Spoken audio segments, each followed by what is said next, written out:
concatenation.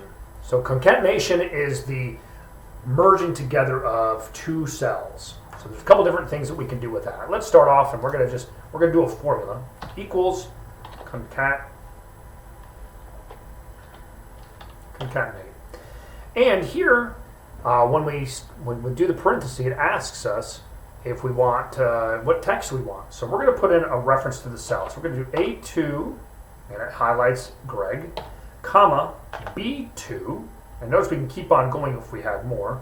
We don't, so we're going to just end the parentheses and we stop. And then it just put Greg Brainerd. It's a one word.